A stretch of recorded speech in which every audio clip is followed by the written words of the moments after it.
Bonsoir à tous et à toutes. Bienvenue. Au nom de la 18e promotion du DU Technique Multimédia, nous tenons à vous remercier sincèrement pour votre venue ce soir. Et nous tenons à vous dire que nous sommes très fiers d'organiser cette 12e édition des rencontres du multimédia. Alors il faut que vous sachiez que tout ceci n'aurait pas été possible sans l'appui des 3 fondateurs de cette formation, à savoir le lycée Saint-Cricq, le Greta Béarn-Soul, l'Université de Pau et des Pays de l'Adour, et bien sûr sans oublier toute l'équipe pédagogique. L'organisation et la mise en place de cette conférence sont aussi pour nous un réel apprentissage sur le terrain, durant lequel nous avons la chance de bénéficier de l'aide de nombreux et de précieux partenaires, à commencer par la région Aquitaine pour son soutien financier, Aquitaine Europe Communication pour l'élaboration du sujet, Simtic, Extineo et ICI Télé pour la logistique technique, et enfin l'imprimerie des Gaves pour l'impression des programmes. Alors le déroulement de la soirée va être le suivant. Nous allons commencer par une première intervention d'Adel Ben Youssef, directeur de l'entreprise Accelerate System. Puis nous continuerons avec l'éclairage juridique de maître Christine Oustalo. Et enfin, nous terminerons avec le témoignage de Jean-Baptiste Soubenier, qui travaille en tant que chargé e-tourisme à la MOPA, c'est-à-dire la mission des offices de tourisme et des pays touristiques d'Aquitaine. Sans plus tarder, nous allons commencer notre soirée en donnant la parole à Alain Gratteau, proviseur du lycée Saint-Cricq, lycée support de la formation. Bonne soirée à tous. Bonne soirée.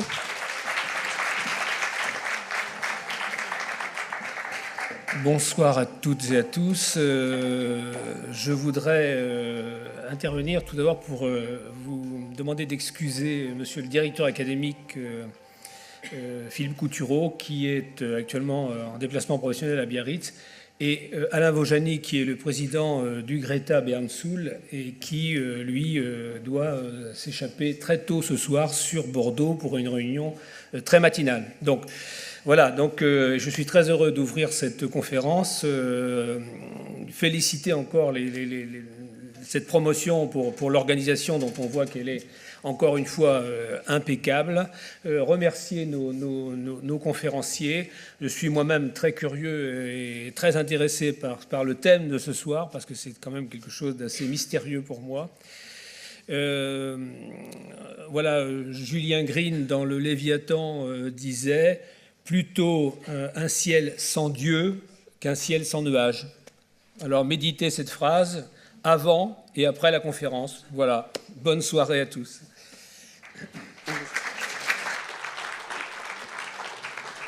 Merci beaucoup, monsieur Gratteau. Alors je pense que nous pouvons maintenant passer à notre premier conférencier, Adel Ben Youssef. Donc sur les clouds, quelles perspectives techniques et solutions de sécurité pour répondre aux enjeux juridiques? Adel Ben Youssef. Je voulais simplement vous rappeler que vous pouvez commenter en direct avec le tweet live sur le hashtag LRM12.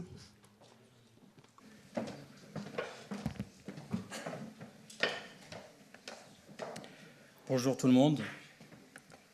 Tout d'abord, merci. Merci de me donner l'occasion de m'exprimer sur un sujet qui nous préoccupe peut-être tous, ou qui nous intéresse tous. On parlait de nuages. Je pense qu'on va peut-être s'évader un petit peu dans un premier temps, en essayant de garder bien évidemment la tête dans les nuages et les pieds bien sur terre. Alors pour commencer, un petit test rapide comme ça. Qui a entendu parler du cloud? Ou qui utilise le cloud aujourd'hui dans la salle? Je vois beaucoup de... Donc une grande majorité, je pense qu'à cette grande majorité aussi s'ajoute peut-être une diversification des usages et une diversification des compréhensions par rapport aux différents aspects du cloud. Aujourd'hui, je pense que certains d'entre vous utilisent le cloud parce qu'ils utilisent leur messagerie Gmail ou Hotmail. D'autres utilisent des réseaux sociaux, pensent toujours qu'ils sont dans le cloud, ou certains utilisent des outils comme des outils de partage comme des Dropbox, d'autres des outils d'écoute musicale en streaming comme Deezer ou Spotify. Tout ceci, c'est du cloud. Alors aujourd'hui, l'objectif, ce n'est pas de faire un bilan, mais c'est de faire un petit retour en arrière pour voir comment est arrivé ce phénomène-là dans nos vies et comment nous sommes en train de peut-être de muter vers d'autres usages et vers d'autres perspectives. Alors pour commencer, tout ceci bouleverse notre façon de voir les choses. Alors le cloud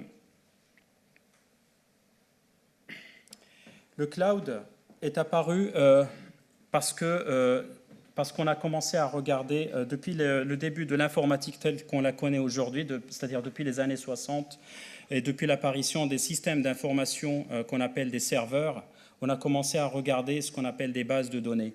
Les bases de données sont apparues au niveau des années 80 et on a commencé à travailler avec des systèmes diversifiés.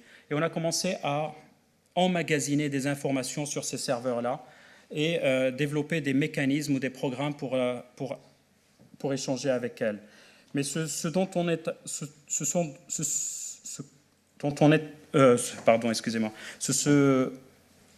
on s'est aperçu très très vite que ces mécanismes-là n'étaient plus adaptés et on a continué à les améliorer de plus en plus.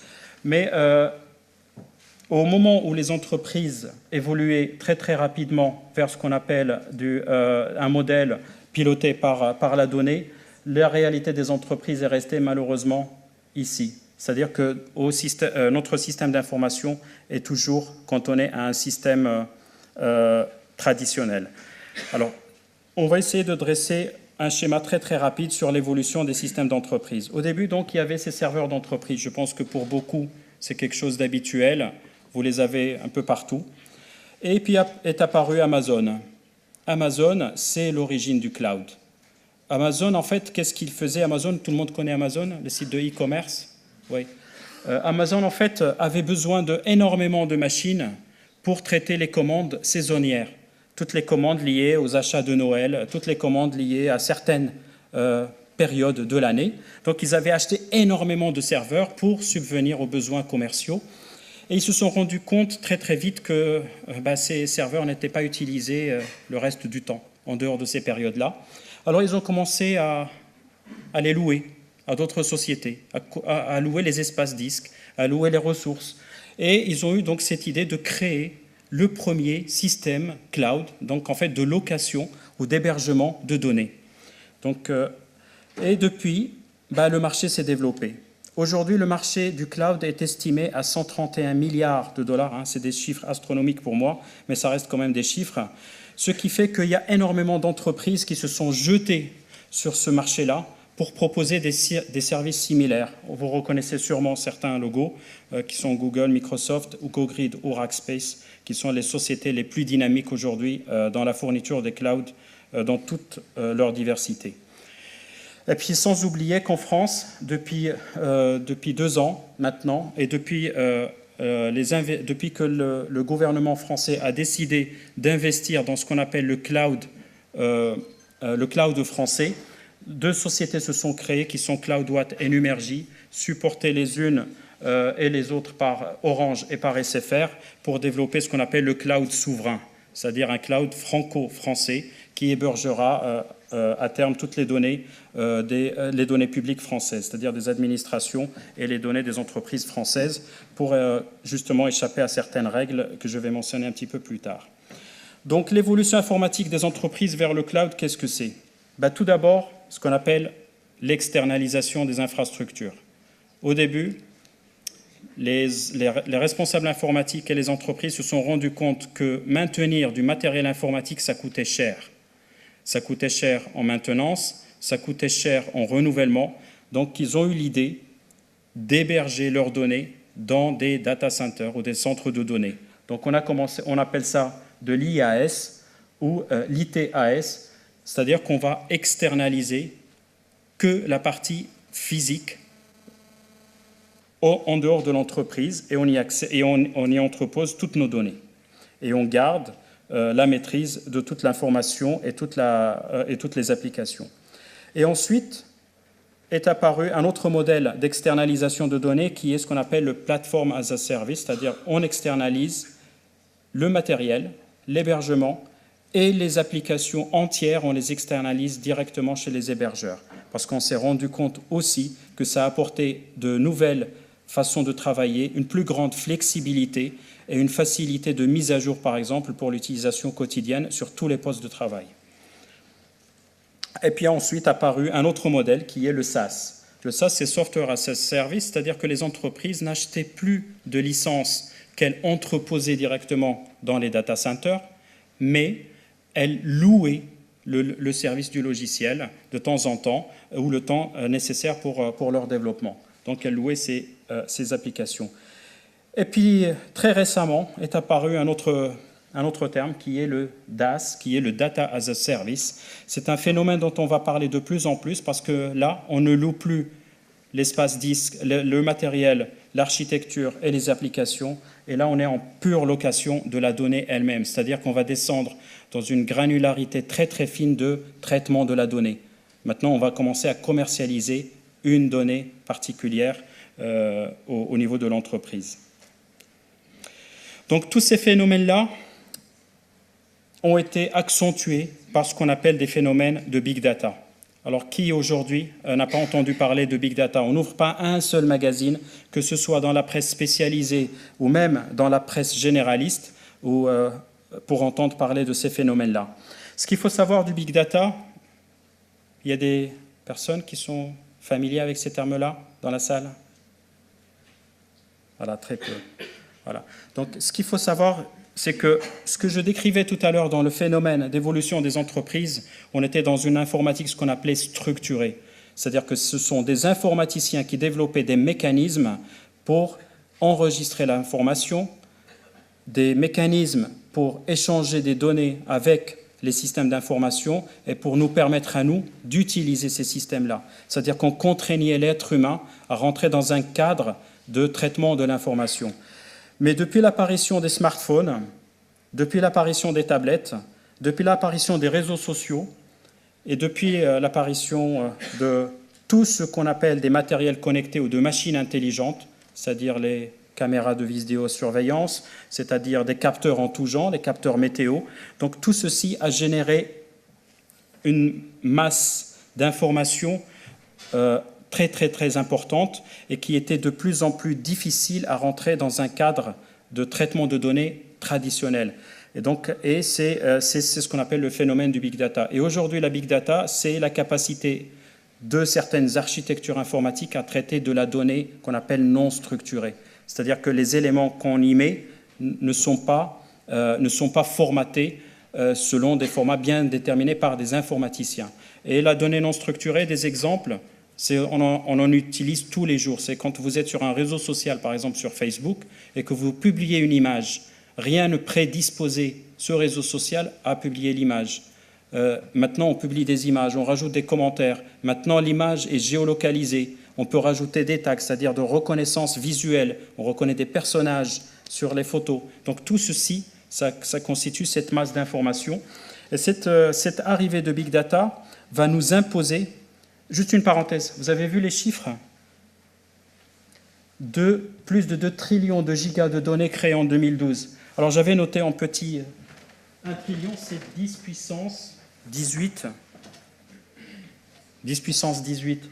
Plus de 90% de ces données sont non structurées. Et on a produit 500 quadrillions de fichiers. 500 quadrillions, moi je ne sais même pas le représenter de façon réelle. Je ne sais même pas qu'est-ce que ça représente.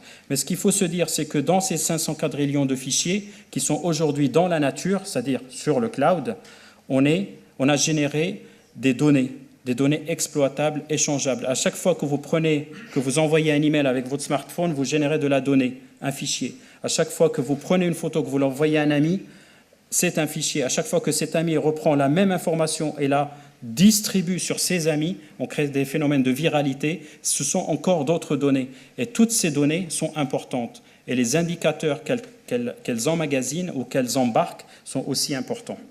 Et il paraîtrait que cette quantité va doubler tous les 2 ans. Donc si cette quantité double tous les 2 ans, ça nous impose donc de revoir nos mécanismes de traitement de l'information. Donc aujourd'hui, ces mécanismes-là rentrent dans ce qu'on appelle un nouveau environnement de traitement informatique qui est sûrement porté par une architecture bien connue qui s'appelle Hadoop. Mais là, on rentre plutôt dans la technique. Alors, que permet cette architecture? Elle permet tout simplement d'emmagasiner tout type de données sans regarder la structure. Elle avale tout, elle prend tout.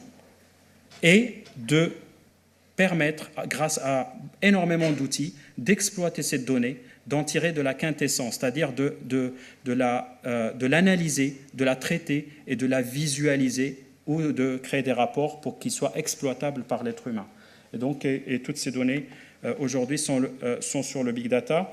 Donc, toutes ces données nous imposent à revoir nos clouds. C'est-à-dire que les clouds, même les clouds de ce qu'on a cité jusqu'alors, c'est-à-dire les sites d'hébergement, vont être chamboulés. On va leur imposer une nouvelle structure qui répond à certaines normes. Les plus connus sont ce qu'on appelle l'élasticité instantanée. C'est-à-dire qu'on doit être capable de demander à un data center de nous fournir une puissance exponentielle en fonction des besoins. Je vous donne un exemple. C'est une société qui, par exemple, développe une nouvelle application pour smartphone. Elle a un premier téléchargement la première semaine, ça commence à bien fonctionner. Elle a un certain nombre d'utilisateurs. Et puis tout d'un coup, le week-end, vendredi soir, elle a une communication très très forte. Et l'application est téléchargée des millions et des millions de fois à travers le monde sur les App Store. Donc, qu'est-ce qu'elle fait, cette société? Si elle ne peut pas répondre à la demande, c'est-à-dire que si son back-office ne peut pas répondre à la demande instantanément, c'est que l'application est morte, c'est fini, elle ne peut plus commercer. Donc aujourd'hui, on demande au data center de pouvoir fournir ce qu'on appelle une élasticité instantanée, c'est-à-dire une puissance instantanée de calcul. C'est d'apporter de la sécurité. La sécurité. Aujourd'hui, la sécurité est un élément hyper important dans tous les traitements qu'on fait sur Internet, notamment la sécurité des données privées. Et on va le voir un petit peu plus loin. Et donc, les grands acteurs aujourd'hui de ces mouvements de big data, pour les nouveaux clouds, sont toujours Amazon. Amazon sont à la pointe. C'est eux qui pilotent, qui dirigent et qui nous donnent le cap à suivre pour l'informatique de demain. Et bien évidemment avec les fondations comme une des fondations qui s'appelle OpenStack. Donc, on a vu que le stockage et le traitement de données sont en pleine mutation, mais avant toute chose, on doit pouvoir se poser 5 questions essentielles avant de manipuler toutes ces données. C'est où sont mes données? Pour n'importe quel individu, pour n'importe quelle entreprise. Avant de commencer à travailler sur le cloud, c'est de se poser la question, où est ma donnée? Qui envoie mes données? C'est-à-dire qui sont les personnes? Est-ce que je suis capable de les identifier une par une et savoir où est-ce qu'elles les envoient? Qui a reçu mes données? Savoir qui reçoit, même quand on est dans un réseau social, Facebook, aujourd'hui, parmi vos amis, est-ce que vos amis sont tous vos amis? Ben oui, parce qu'il y a des amis d'amis qui viennent se greffer. Des fois, on se dit, ouais, c'est un ami d'amis. Non, ce n'est pas un ami d'amis. Est-ce que vous laisserez la porte ouverte chez vous à un ami d'amis ou un ami d'amis d'amis d'amis? Non. Donc même sur Facebook, même sur ces réseaux-là, parce que l'information que vous publiez pour votre ami peut la republier, créer la viralité. Si c'est une information confidentielle qui vous concerne, des photos de famille, une information personnelle, privée, cette information peut être divulguée en dehors du cercle d'amis réels. Donc, quelles sont les données envoyées et qui a reçu mes données? Et en finalité, comment puis-je protéger mes données? Donc, avant de continuer, je vais vous donner quelques cas de ce qu'on appelle de violation du droit d'usage. Je parle dans le cadre des entreprises, par exemple. Dans le cadre d'une intervention de maintenance sur un espace de disque, vous avez un serveur, un disque dur. Le disque dur tombe en panne. Vous appelez votre service de maintenance. Il dit, pas de problème, je viens changer le disque dur. Il vient vous changer le disque dur. Mais est-ce que vous savez que le disque qu'il a emmené, même s'il est en panne, contient toujours de l'information? Et pour n'importe quel technicien, connaisseur de ces structures-là, il peut récupérer toutes ces informations-là. Des fois, il y a des virus qui font tomber certains, ils font croire que le disque dur est en panne pour que vous fassiez votre intervention et pour que la personne vienne prendre le disque et l'emmener ailleurs pour une exploitation ultérieure. On imagine des petites entreprises qui travaillent avec des grosses entreprises, des fournisseurs, des partenaires commerciaux qui sont des fois qui sont normalement liés par des contrats de confidentialité, mais qui ne se soucient pas, quand ils remplacent leur disque dur, si le disque dur contient encore de l'information ou pas. Donc ça, c'est un cas de violation de droit d'usage.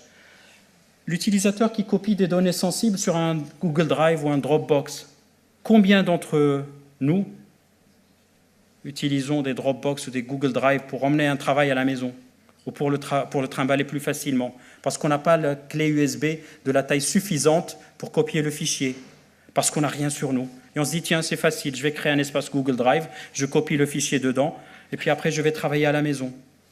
Mais ce qu'on ne sait pas, c'est que le PC de la maison, ce n'est pas celui de l'entreprise. Celui de l'entreprise est surveillé, sécurisé, mais celui de la maison, il ne l'est pas. Donc il est potentiellement piratable. Les pirates peuvent s'y coller, et puis dès que vous accédez à votre document, ben, ils ont accès aussi, donc ils peuvent le lire. Donc ça, c'est un autre cas de violation de droit d'usage.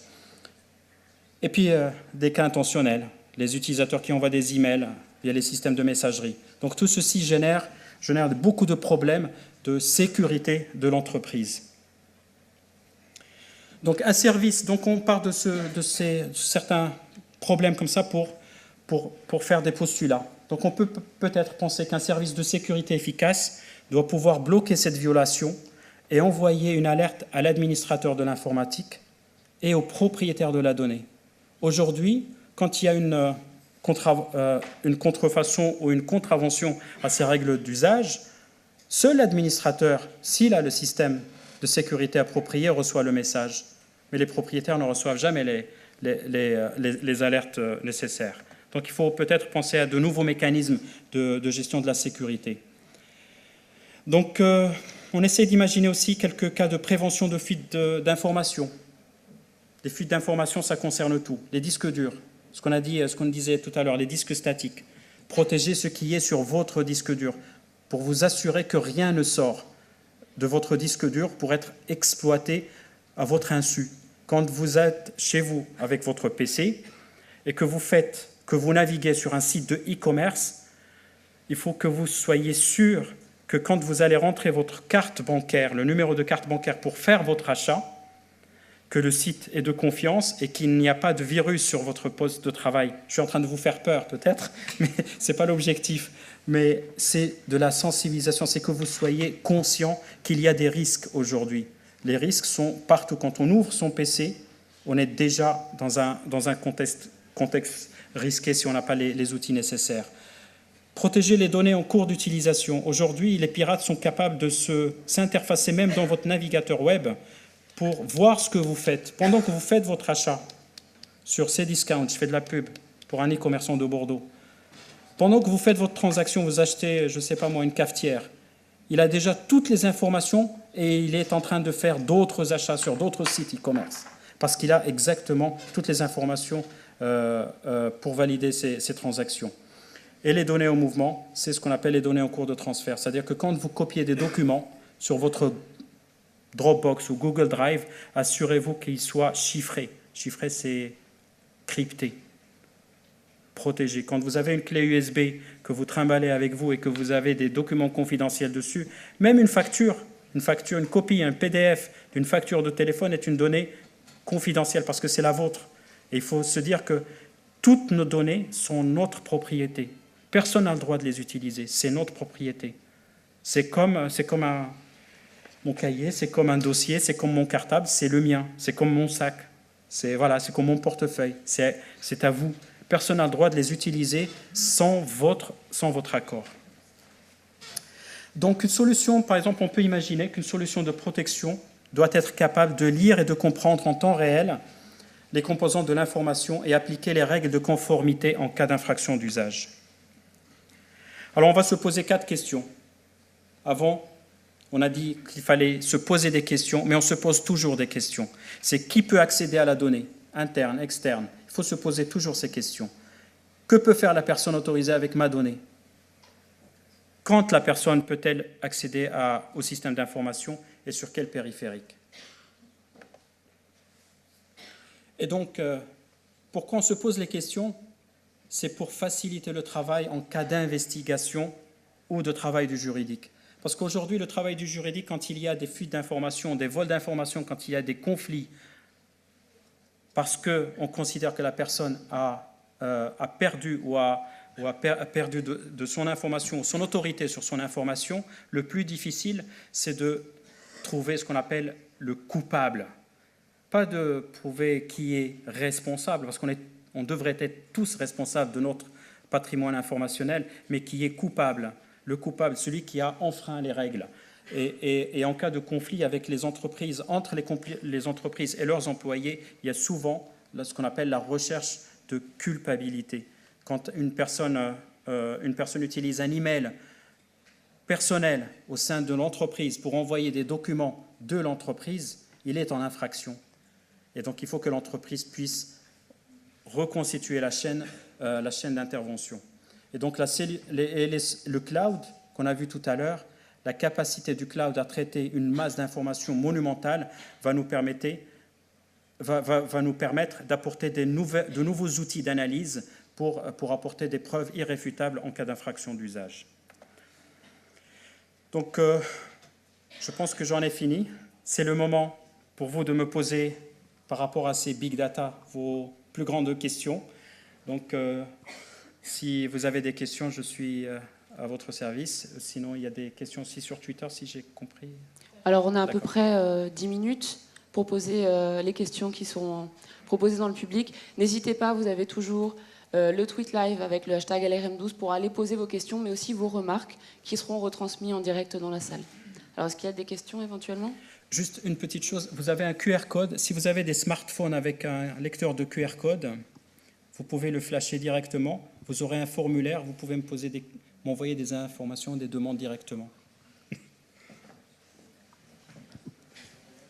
Y a-t-il des questions dans la salle ?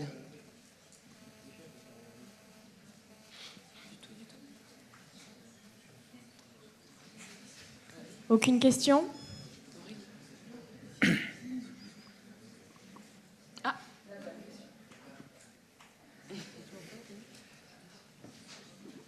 Une question.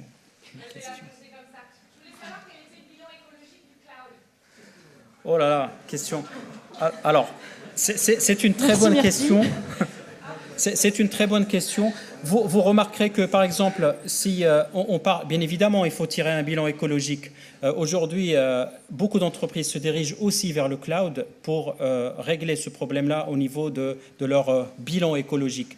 Les entreprises du cloud, telles que Amazon, telles que Microsoft, telles que Google, aujourd'hui construisent des data centers avec ce qu'on appelle des faibles coûts écologiques. Ils les posent déjà dans des régions nordiques, c'est-à-dire parce que ce sont des systèmes qui consomment énormément de courant, d'électricité, et qui dégagent énormément de chaleur.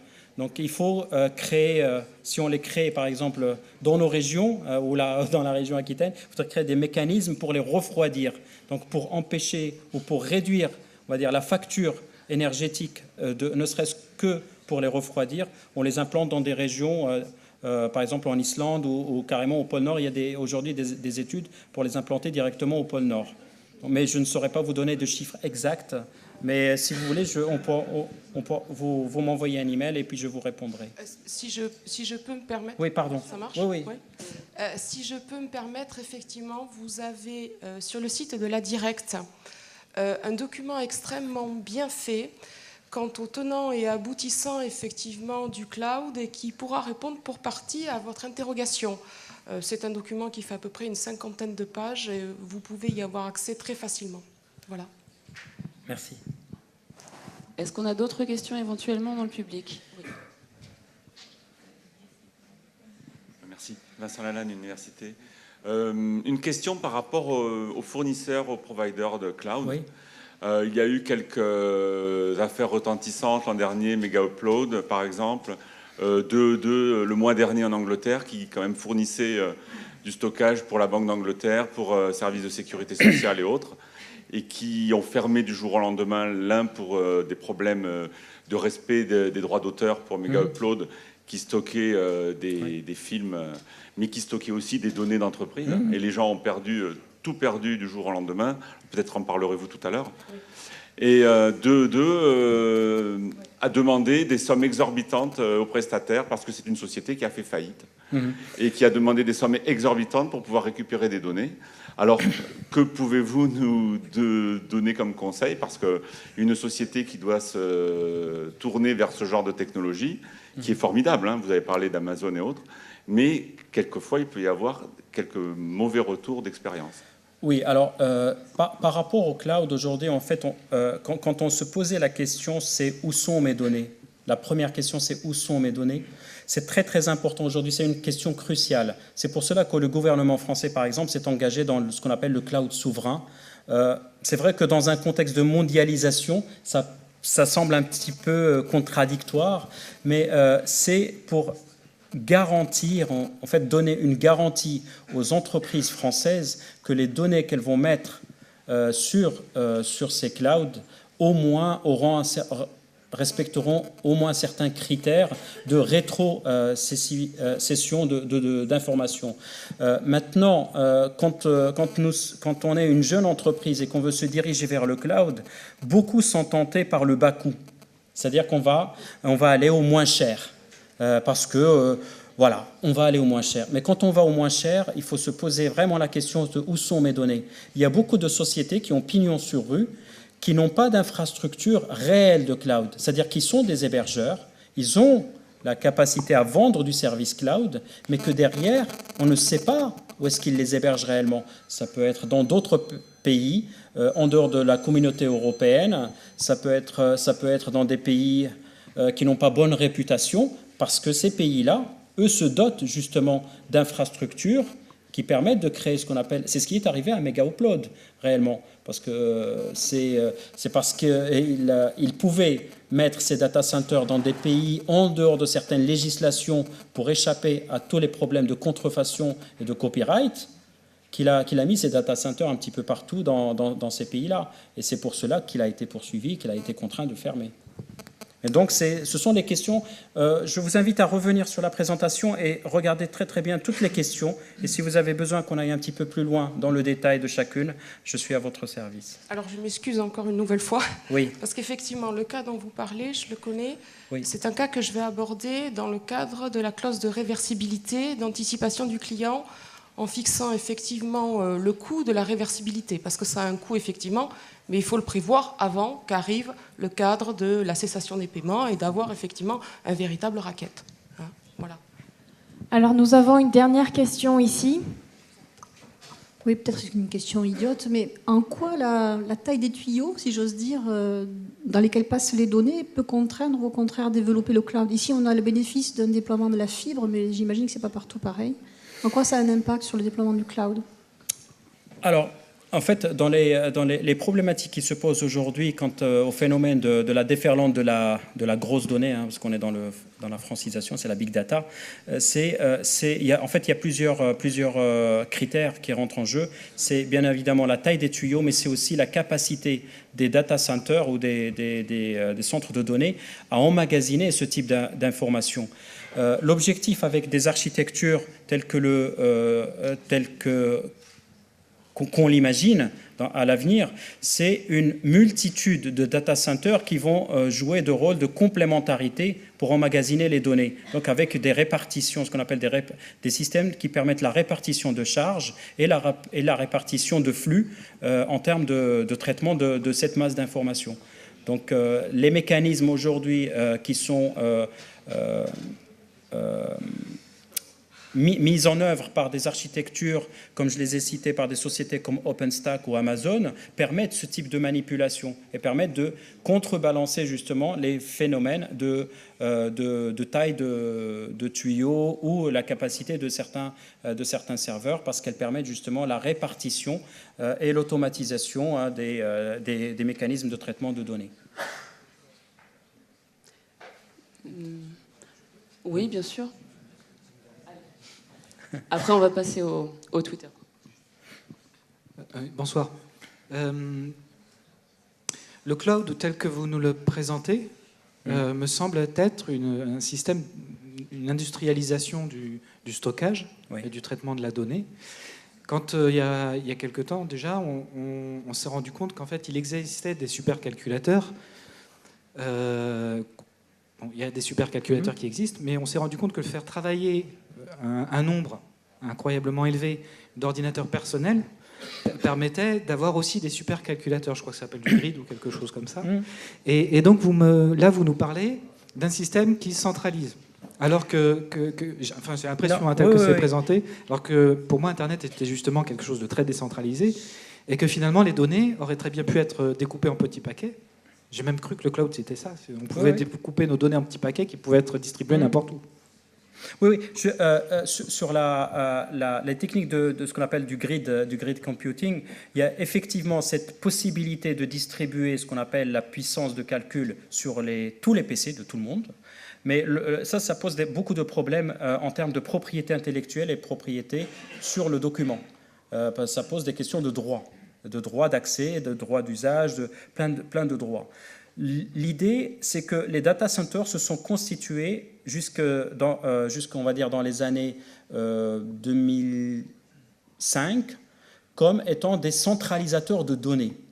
Et ils se sont vite aperçus que centraliser les données n'était plus cohérent avec le développement de l'informatique, et c'est pour cela qu'aujourd'hui, il y a un nouveau type de data center, ce qu'on appelle les data centers de nouvelle génération, qui répondent à d'autres mécanismes qui sont similaires à ce que vous avez décrit avec les postes de travail, mais qui sont distribués sur d'autres data centers, qui eux respectent tous les termes légaux, tous les termes qui respectent les droits d'auteur et qui respectent les aspects de sécurité aussi de l'information. Donc les data centers ne seront plus vus comme étant des centralisateurs d'information, mais faisant partie de familles qui sont distributeurs de la donnée. C'est pour ça qu'il y a un nouveau terme qui apparaît, que je disais, qui s'appelait le DAS, c'est le Data as a Service, c'est-à-dire que quand vous allez consommer votre information, vous allez avoir accès à une donnée particulière, mais votre donnée, vous ne savez pas où elle est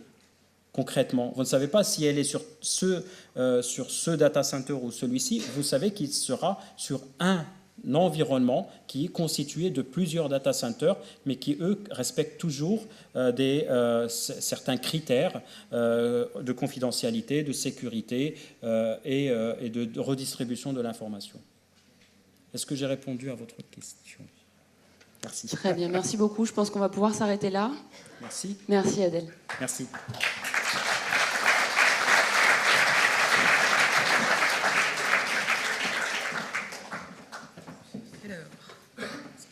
Merci beaucoup. Alors je pense que maintenant, après avoir vu la technique et la sécurité du cloud, on va aborder des aspects plus juridiques avec Maître Christine Loustalot, ici présente, qui va nous présenter un sujet intitulé « La tête dans les nuages et les pieds sur terre ». Alors, Christine Loustalot. Merci bien. Alors, est-ce que j'y arrive?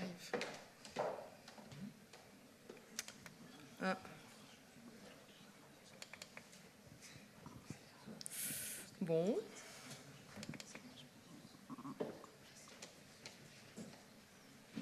Marche pas? Il est là. C'est bloqué. Oui. Bon, c'est pas grave. C'est pas grave, nous allons faire avec des papiers. C'est bloqué. Bon. Écoutez, je suis navrée. Je tiens tout d'abord à remercier les organisateurs, effectivement, d'avoir eu l'amabilité de m'inviter pour effectuer cette présentation excessivement pragmatique, je vous rassure, du contrat cloud. Je tiens également à vous remercier pour votre présence, somme toute nombreuse, à cette soirée qui nous démontre en tant que de besoin de l'utilité et de l'intérêt du cloud. Alors, je ne vous cache pas que le temps pour les avocats est somme toute élastique. Donc, il a fallu pour moi faire un tri sur les points que j'allais effectivement développer dans un temps excessivement restreint. Donc, ce que j'aborderai dans le cadre de mes développements, c'est l'usage du cloud par les entreprises. Alors, il y a deux constats à faire. Le premier constat, fait par mon prédécesseur, effectivement, le cloud, c'est un outil fantastique qu'il faut quand même maîtriser. Second constat, ça c'est indéniable, les règles du cloud sont en constante évolution. Effectivement, le cloud fait l'objet Alors allez-y, je vous en prie. Je pense que c'est bloqué. Ouais. C'est la manette qui est complètement... On va faire sans. On va faire sans, c'est pas grave. On va faire sans. Allez. Le cloud aujourd'hui, il y a des règles effectivement en évolution. Le cloud fait pourtant l'objet d'un certain nombre d'attentions et même de grandes attentions.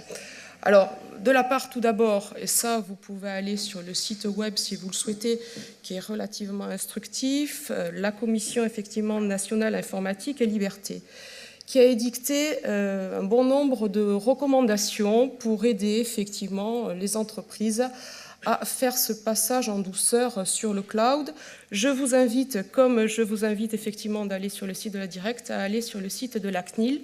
Vous le verrez, vous avez des préconisations qui sont très bien faites. Pour certaines, je vous avoue, je ne suis pas forcément d'accord, mais ça, on peut toujours en débattre. Les instances européennes, bien évidemment, se préoccupent de ce cloud. Vous avez également l'ISO, qui, dans quelques mois, peut-être dans quelques années, mettra à jour une norme cloud qui, effectivement, va nous aider en tant que de besoin. Alors, effectivement, ayons la tête dans les nuages, mais les pieds sur terre. Alors, il y a quand même un certain nombre de questions à se poser en liminaire pour s'y retrouver. Quand est-ce que je le fais? Avec qui? De quelle manière et combien ça me coûte? Parce que moi, je suis quand même peut-être une femme de loi, mais je regarde toujours l'intérêt effectivement des chefs d'entreprise, à savoir effectivement qu'est-ce qu'on peut avoir pour des prestations effectivement correctes. Alors, je ne pense pas qu'on puisse décider du jour au lendemain pour une entreprise effectivement de passer au cloud parce que c'est dans l'air du temps. Tout simplement parce qu'à mon sens, il faut tout d'abord identifier de manière excessivement claire les données et les traitements transférés dans le cloud en opérant un distinguo entre les données personnelles, les données sensibles, les données stratégiques et les applications métiers. Alors, bien évidemment, pour une entreprise, on va toucher à son patrimoine informationnel, que sont les données sensibles et les données stratégiques. C'est un peu, si vous voulez, pour moi, une analyse identique qui doit être conduite lorsque, par exemple, une société fait œuvre de création, met au point une invention et hésite effectivement entre prétendre à une protection au titre d'un brevet ou finalement garder pour soi ceci en bénéficiant d'une protection au titre du savoir-faire, étant précisé que dans ce cas de figure, bien évidemment, encore faut-il qu'elle ait les outils nécessaires et qu'elle ait pris toute précaution, effectivement, pour s'assurer, en fait, du bon traitement et de la bonne protection de ces données sensibles et stratégiques. Alors, une fois, effectivement, que vous avez fait, entre guillemets, ce tri, que vous avez fait cet audit, vous allez définir vos exigences de sécurité technique et juridique. Alors, je ne vous cache pas, vous allez avoir sur la place une pléthore de types de contrats standards, de contrats d'adhésion, qui ne peuvent pas faire l'objet, malheureusement, de discussions. Alors, le contrat d'adhésion, pour ceux qui ne connaissent pas, qu'est-ce que c'est? Un exemple typique, c'est le contrat d'assurance, ou sinon, c'est la petite croix, effectivement, que l'on coche dans un carré. Le contrat d'assurance, effectivement, vous ne pouvez pas discuter les articles qui sont insérés dans le contrat. Ce que vous pouvez choisir, c'est différentes options en fonction de primes d'assurance plus ou moins élevées. Alors effectivement, ces contrats d'adhésion, ça présente l'avantage. Quel avantage? L'avantage de coût, de simplicité et de gain de temps, effectivement, pour le prestataire, gain de coût également pour le client. Quant au client, lui, il a quand même la responsabilité de s'assurer que le prestataire suit un niveau d'exigence au moins égal au sien. Et ça, je vous invite effectivement à faire un choix de gestion là-dessus. Si vous avez la possibilité, et vous serez chanceux dans ce cas-là, si vous êtes considéré comme un interlocuteur privilégié par votre prestataire, vous pourrez bénéficier effectivement d'une offre personnalisée, de quelque chose un peu fait sur mesure. Alors c'est en fonction bien évidemment du poids respectif des parties. Le Kidam de base ne peut pas prétendre malheureusement à une offre personnalisée. Alors quand vous rentrez dans ce cas de figure, vous avez quand même l'exigence d'établir au préalable, pour qu'effectivement cette offre soit sur mesure, vous avez une nécessité à établir un cahier des charges. Un cahier des charges, finalement, ça va être la compilation de vos exigences, de vos attentes par rapport aux prestataires. Alors il ne faut pas sous-estimer sincèrement l'investissement en ressources et en temps que peut représenter la rédaction d'un cahier des charges. Alors, face à ce cahier des charges, effectivement, l'important c'est que vous allez vous mettre d'accord, qu'il va y avoir une véritable collaboration, mais ne pensez pas pour autant, malheureusement, que l'établissement de ce cahier des charges vous permettra in fine d'empiéter quelque peu sur les prestations du co-contractant auquel vous allez faire appel. Et en définitive, n'espérez pas choisir le moins offrant du cloud en disant « moi finalement j'ai rédigé un cahier des charges, j'ai fait un travail excessivement important, donc en définitive je vais prendre le moins cher parce que finalement j'ai quasiment tout fait ». Alors, j'attire votre attention à ce sujet parce que les juristes, je ne sais pas s'il y en a ici aujourd'hui de présents, connaissent excessivement bien une jurisprudence qui a fait couler beaucoup d'encre et qui est une jurisprudence Forestia-Oracle. Alors, j'en reparlerai ultérieurement, mais il est vrai que l'on va se heurter dans ce cas de figure à une appréciation in concreto, c'est-à-dire véritablement les juridictions vont avoir à cœur à apprécier l'intégralité des faits de l'espèce pour savoir, par exemple, si une clause limitative ou exonératoire de responsabilité peut vous être opposée. Et dans le cas d'espèces dont je vous parle, Forestia-Oracle, que nous aborderons ultérieurement, il faut savoir qu'il y avait eu effectivement, entre guillemets, une véritable collaboration entre les parties. Forestia pensant effectivement bien faire et pensant choisir le prestataire en la société Oracle qui avait finalement octroyé 49% de réduction sur le marché. Résultat des courses, vous le verrez, il y a une grosse difficulté pendant des années sur l'appréciation du clause limitative de responsabilité. Et je pense qu'in fine, Forestia y a largement perdu. Vous verrez entre les quantums de dommages-intérêts qui étaient demandés et ceux qui ont été octroyés par la juridiction. Et puisque vous aimez un petit peu effectivement les histoires, j'y reviendrai par la suite, je vous laisse en suspens pour aborder effectivement la conduite à tenir quant à l'analyse des risques pour identifier les mesures de sécurité effectivement essentielles pour l'entreprise. Alors, il y a effectivement un certain nombre d'interrogations, il faut être conscient pendant un moment que le contrat cloud, c'est également un contrat. C'est-à-dire que pendant un moment, il y a la possibilité effectivement que le service ne soit pas forcément à 100% disponible. Et ça, à partir de ce moment-là, il faut également l'envisager dans le contrat. Il y a également la possibilité, comme monsieur tout à l'heure l'a fait remarquer, mais j'y reviendrai à ce sujet, l'état de cessation de paiement de votre prestataire, qui peut arriver, mais ça, ce n'est pas propre au cloud. En revanche, ce qui est propre au cloud, c'est que pendant un moment, vous avez une difficulté au niveau de vos données qu'il faut traiter au préalable. Vous avez également le risque que les données soient modifiées ou rendues accessibles à des tiers non autorisés, etc.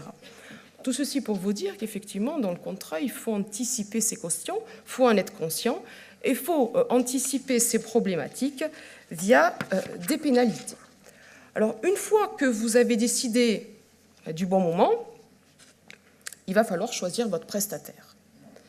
Alors, il faut choisir un prestataire, effectivement, présentant des garanties suffisantes. Alors, tout d'abord, il faut déterminer la qualification juridique du prestataire, c'est-à-dire qui va faire quoi, qui va être responsable de quoi. Alors, le principe, effectivement, c'est que le client est responsable du traitement et le prestataire, est peut-être qualifié de sous-traitant. Alors, dans les offres standardisées, toujours pareil, vous allez vous heurter à un obstacle juridique qui est qu'en définitive, vous ne pourrez rien négocier. Mais lorsque vous arrivez effectivement dans une offre personnalisée, là je rejoins effectivement la position de la CNIL, vous allez pouvoir faire un distinguo entre ce qui relève de manière générale du client, c'est-à-dire les formalités déclaratives, l'information des personnes, et le surplus, vous pouvez négocier, effectivement, mais tout ça de manière claire, parce qu'il faut bien savoir qui fait quoi, entre le client et le prestataire. Ensuite, une fois effectivement que vous avez fait ce distinguo, il faut évaluer le niveau de protection qui est assuré par leur prestataire, parce qu'effectivement, comme je vous l'ai indiqué, il vous appartient, ça relève de votre responsabilité de choisir un prestataire qui assure un niveau de protection suffisant aux données qu'il confie. Alors, la meilleure des choses à faire est toujours effectivement dans le déroulé du cahier des charges, etc., de l'offre personnalisée. Vous avez la possibilité de mettre en place une convention de niveau de service, au terme de laquelle vous allez effectivement, de manière concrète, rédiger, informer le prestataire de vos attentes en termes de moyens, de résultats, et ce, de manière le plus détaillée, effectivement, possible. Alors, une fois, effectivement, que vous avez planté un petit peu ce décor de manière sommaire, il va falloir déterminer la manière dont ça va se passer. Alors, tout d'abord, moi, il y a une première question, effectivement, qui interpelle, c'est comment? Y a-t-il effectivement une réglementation propre au contrat cloud? Alors, je vais vous décevoir, il n'y en a pas à l'heure actuelle. Comme je vous l'ai indiqué, les règles sont en constante évolution. Nous attendons effectivement un certain nombre de réglementations, de prises de position, cette norme également ISO. Donc, nous sommes face, effectivement, à une espèce de strate de règles de droit commun, c'est-à-dire qui ne sont pas propres au contrat cloud, et vous le verrez dans le cas d'espèce que j'évoquerai ultérieurement. Vous avez également des règles qui relèvent du droit de l'informatique, des réseaux, des directives européennes, mais sous réserve du respect de ces règles qui sont somme toute classiques et qui se retrouvent dans tous les contrats, c'est surtout le contrat et rien que le contrat. C'est-à-dire que malheureusement, ce sera à vous, effectivement, ou heureusement, ce sera à vous de négocier. Alors tout d'abord, moi je pense qu'il y a quand même un point qui est excessivement important dans un contrat. Ce n'est pas forcément le point qui est abordé en liminaire, et pourtant moi je le trouve excessivement important, c'est quel est le tribunal compétent. Parce qu'en définitive, lorsqu'on n'est plus d'accord, lorsqu'il y a urgence, lorsqu'on veut faire diligence, il faut quand même pouvoir saisir une juridiction. Alors, qu'est-ce qu'on peut bien faire lorsqu'on se trouve avec un contrat d'adhésion, au terme duquel, effectivement, on n'avait pas fait attention parce que ce contrat, finalement, nous avait donné la migraine. On n'avait pas fait attention à la clause qui était, effectivement, en article 24 ou 25, écrit, somme toute, en petit. Et le tribunal compétent, mais finalement, c'est un tribunal de droit américain. Et là, vous allez vous retrouver, si vous voulez défendre vos droits, à être contraint, pour les entreprises qui ont les capacités financières, bien évidemment, à avancer des centaines de milliers d'euros, parce qu'autant vous dire que les avocats américains sont bien mieux lotis que les avocats français. Et il va falloir les payer, et très cher, pour défendre vos droits.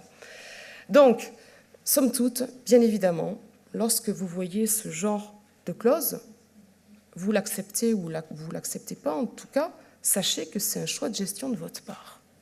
Et qu'en définitive, si vous avez un tribunal de droit américain à saisir, vous pouvez dire adieu à vos litiges, sauf si effectivement vous êtes une entreprise avec une surface financière importante, ce qui peut être le cas, et je vous le souhaite. Ensuite, quelle est la loi applicable ? Bien évidemment, la loi applicable, la meilleure des lois, pour l'instant, c'est la loi française. je puis dire. Et puis, de toute façon, c'est la loi, effectivement, du lieu d'établissement du client. En sachant que ça régit, effectivement, la relation client-prestataire et que ça doit régir également la relation lorsque le prestataire, effectivement, fait appel à des sous-traitants. J'insiste à ce sujet sur le fait qu'il faut impérativement, dans le cadre du chêne de contrat, avoir ce qu'on appelle des contrats miroirs. C'est-à-dire que ce que vous demandez à votre prestataire, vous devez être sûr que votre prestataire le demande lui-même à ses sous-traitants. Parce que sinon, quelque part, ça va servir à rien. Donc une fois effectivement cette réglementation abordée, vous allez devoir également étudier les informations relatives au traitement. Donc comme je vous l'ai dit, un report des obligations dans la chaîne contractuelle. Vous avez un certain nombre effectivement de procédures à respecter, ne serait-ce qu'au niveau des traitements de données personnelles, avec la mise en place de procédures excessivement simples permettant de respecter effectivement les droits d'accès, suppression, etc. Il est impératif qu'il existe un système de remontée de failles et de plaintes, ne serait-ce que pendant un moment pour que vous soyez informés de ce qui se passe effectivement par rapport à vos données. Alors tout à l'heure, effectivement, on vous a parlé de la localisation des données lors, bien évidemment, je vais vous parler lors de la souscription du contrat. Il est impératif. Là, je vous donne plein de conseils, mais c'est vrai. Il est impératif qu'il y ait une indication claire des pays hébergeant les centres de données du prestataire où les données seront traitées, avec toujours pareil, cette même exigence vis-à-vis d'une sous-traitance en chaîne. Alors, il faut également une assurance de protection adéquate à l'étranger. Alors, j'avais mis dans les slides, vous ne pouvez pas les voir, mais le cas typique de la Chine, où effectivement, alors là, je prends peut-être l'extrême, mais le cas où l'autorité centrale peut consulter les données stockées dans les serveurs. Alors, souvent, concernant la localisation des données et le fait qu'on ait accès aux données, il est fait état de la fameuse réglementation, alors je pense que vous en avez entendu parler, de l'USA Patriot Act. Alors, qu'est-ce que c'est cette grosse machine de guerre? Effectivement, c'est une réglementation qui a été adoptée après les attentats du 11 septembre et qui permet à certaines autorités américaines de mener, enfin, certaines autorités, surtout le FBI, de mener un certain nombre d'investigations. Alors, c'est vrai que cette réglementation, elle a fait couler beaucoup d'encre et je vous avoue, a même interpellé un certain nombre de rédacteurs quant à la nécessité de voir réapparaître des frontières. Alors je ne crois pas forcément qu'il faut avoir nécessairement peur de cette réglementation. Pourquoi? Parce que bien avant cette réglementation qui a été amenée après les attentats du 11 septembre, le FBI avait déjà des moyens d'investigation. Alors, qu'est-ce qui a ému effectivement le cloud pour avoir aussi peur de cet USA Patriot Act? En fait, c'est par rapport effectivement à une de ces dispositions où le FBI s'est vu accorder le droit de demander la communication de tout livre, registre papier, document ou autre élément, y compris sous format électronique. Je tiens toutefois à rappeler que l'USA Patriot Act a quand même un champ d'application qui est somme toute restreint. Il faut effectivement que ces investigations aient trait au terrorisme. D'accord? Donc je ne pense pas que ça concerne effectivement toutes les entreprises. Ou l'espionnage industriel, là ça peut être effectivement un petit peu plus sensible.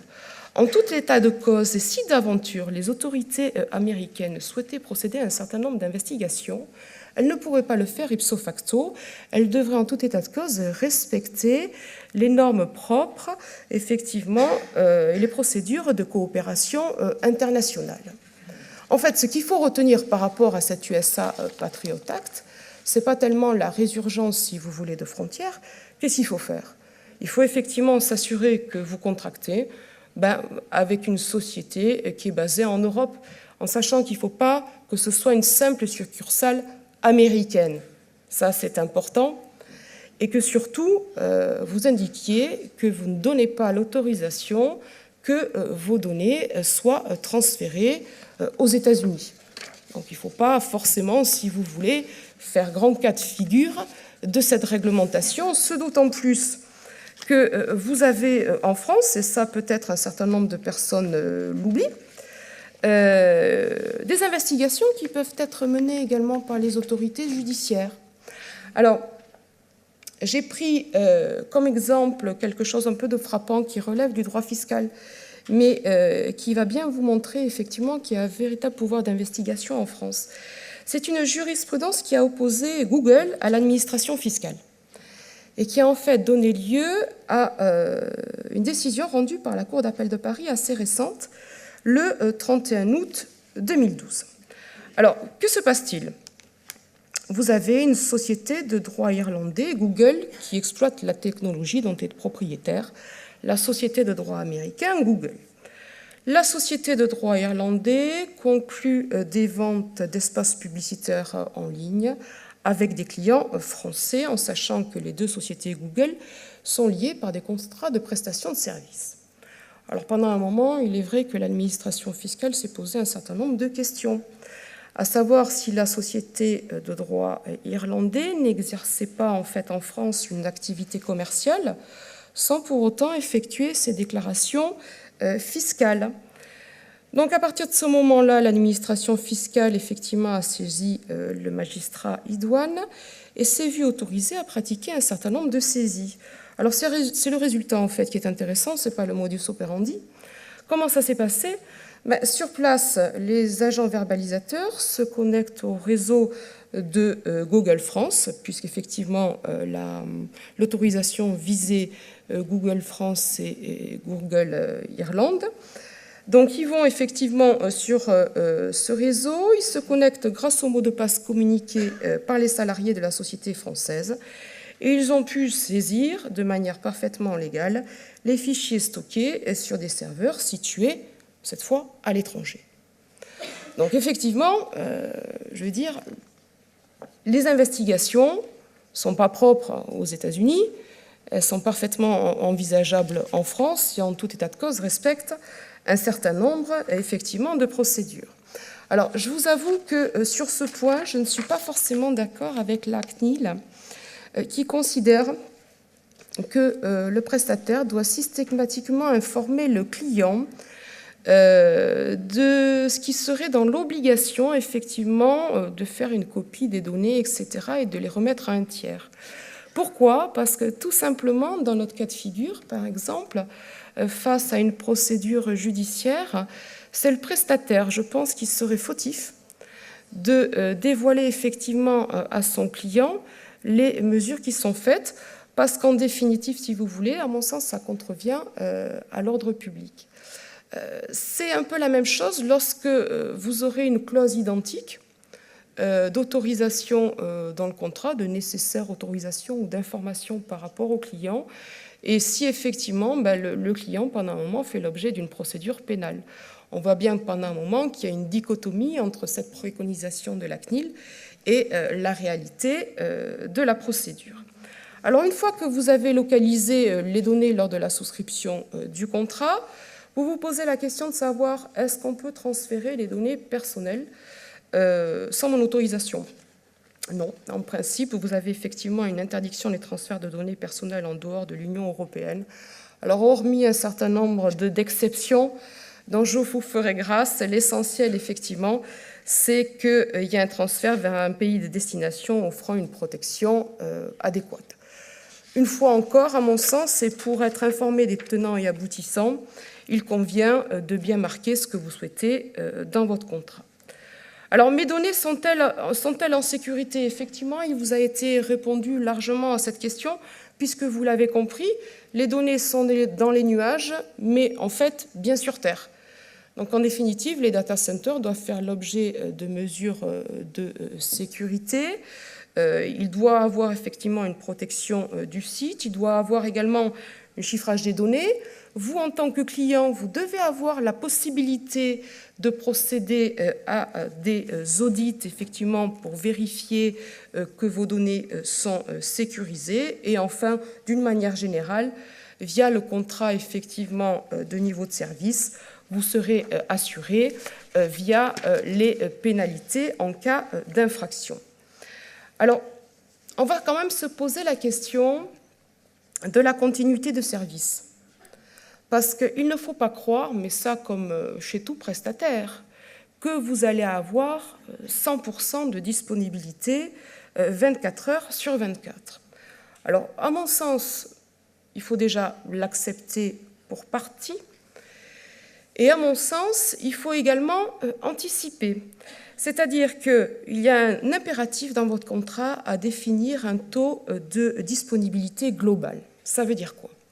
Ça veut dire que dans votre contrat, effectivement, votre prestataire peut très bien vous dire, écoutez, moi, je prends en charge effectivement des dommages et intérêts, vos demandes indemnitaires, à partir d'une durée d'indisponibilité supérieure à 3 heures. Point. D'accord? Donc finalement, en un mois, vous avez 1 heure par-ci d'indisponibilité, 1 heure par-là, et finalement, vous vous retrouvez effectivement avec 5 ou 6 heures. Sauf que ces 5 ou 6 heures ne sont pas dans la continuité. Donc en définitive, si vous n'avez pas marqué un taux global de disponibilité par mois, vous ne pourrez pas bénéficier de dédommagement. Si vous marquez un taux de disponibilité par mois, à partir de la première minute du premier incident, votre compteur, effectivement, va tourner. Donc ça, la disponibilité, oui, c'est important. Il faut accepter que parfois, effectivement, il y a une difficulté. Encore faut-il que vous soyez prémunis au niveau des dommages et intérêts. À la conclusion, oui. Alors j'ai quand même parce que le temps est élastique pour les avocats, je suis désolée. Vous avez quand même une clause qui est excessivement importante, qui est la clause effectivement de réversibilité. Alors la clause de réversibilité, c'est quoi? C'est pendant un moment, effectivement, on se départit du prestataire de service et c'est une garantie de l'assistance et de la restitution complète des données. Alors, vous avez pris l'exemple, effectivement, de la société de Itou, qui a fait l'objet d'une cessation des paiements le 28 février 2013, et dont les clients ont reçu un courrier le 7 février d'un certain monsieur Kicorp, leur demandant de payer pour récupérer leurs données, leur demandant de payer dans les 4 jours, effectivement, 4 000 livres plus TVA, et pour les 20 plus gros clients, 10 fois plus. Donc ça, effectivement, la clause de réversibilité, c'est un point excessivement important qu'il convient d'anticiper et convient de savoir combien cela va vous coûter. Au niveau de la responsabilité, si j'ai encore 2 petites minutes, je vous parlais tout à l'heure de la clause limitative de responsabilité concernant une jurisprudence Forestia-Oracle. Comme je vous l'ai dit, effectivement, Forestia avait fait le choix d'un prestataire qui lui avait fait une offre avec une déduction de 49%, ce qui n'est pas moindre. Sauf qu'en définitive, quand Forestia a eu des difficultés, Forestia, effectivement, a demandé la nullité des contrats conclus avec Oracle, a sollicité dédommagement à concurrence de plus de 60 millions d'euros et n'en a obtenu que 203 000. Pourtant, il y avait un problème concernant le défaut sur un élément essentiel du contrat. Donc ce que je veux vous dire, et là je rejoins effectivement M. Ben Youssef, vous ne devez pas forcément choisir toujours celui qui offre le meilleur coût, parce que quelque part, pendant un moment, vous allez le payer. Donc, je passerai malheureusement, parce que j'aurai encore plein de choses à dire, mais ça c'est mon grand défaut, sur le reste des exemples que j'avais à vous fournir. En conclusion, effectivement, il faut d'abord faire un audit pour les entreprises. Il faut choisir un prestataire qui répondra à vos attentes, mais surtout, il faut négocier et renégocier le contrat, parce qu'en définitive, vous le méritez bien. Voilà.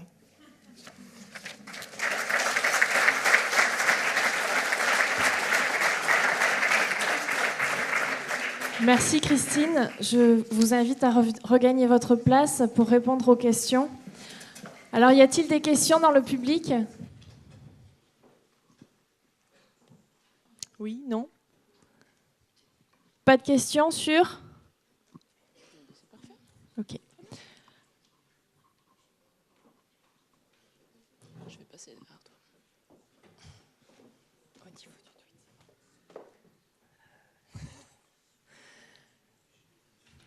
Ouais, autre question? Okay. Allez, très bien. On poursuit. Donc, puisqu'il n'y a pas de questions, on va directement passer au troisième intervenant, donc Jean-Baptiste Soubenier, donc qui va nous parler des outils d'une entreprise mobile à l'heure du cloud. Jean-Baptiste Soubenier. Et n'oubliez pas Hashtag LRM12 pour les tweets live.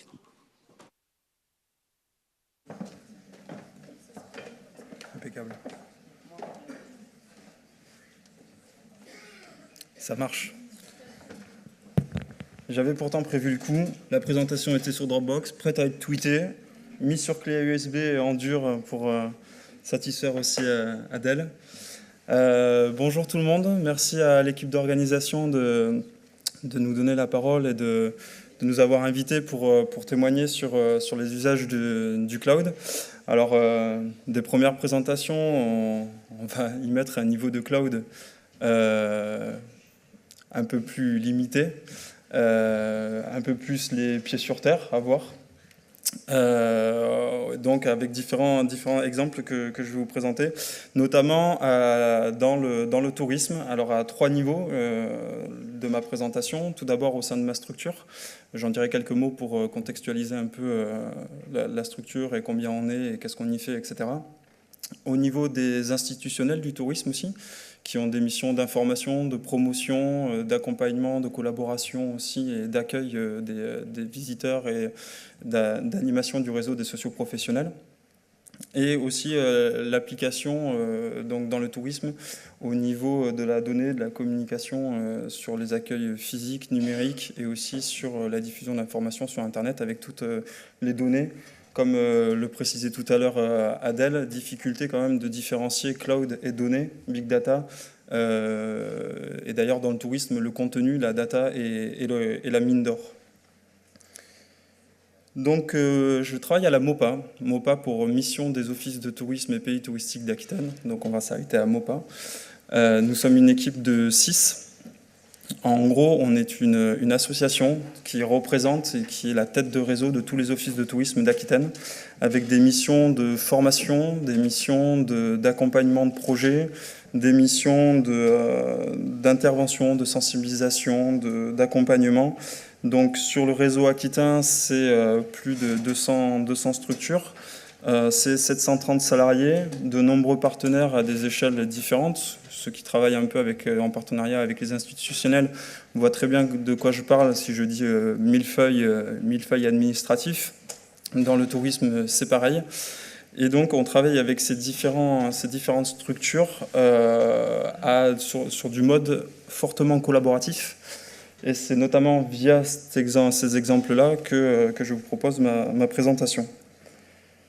Donc notre quotidien, c'est, comme je disais, mettre en réseau, sensibiliser, animer, accompagner, veiller. Et c'est surtout, au sein de notre structure où on est 6, on est 4 à être sur le terrain très très souvent, de 30 à 70% de notre temps, qui est en lien direct justement aux différents outils dits cloud que nous utilisons.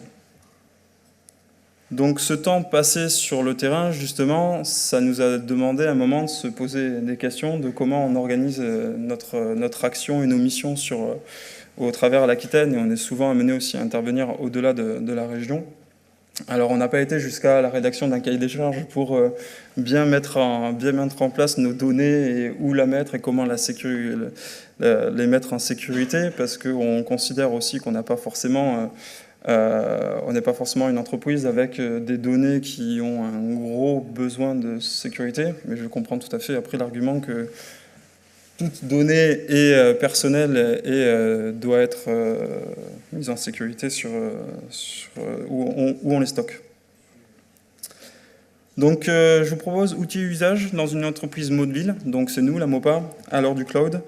Alors d'abord, avant tout, on est des fins consommateurs de l'AAA. Alors c'est pas un diminutif de l'association amicale des amateurs de l'andouillette authentique, la fameuse, mais on parle bien de l'ATAWAT, Anywhere, Anytime, Anywhere, Any Device.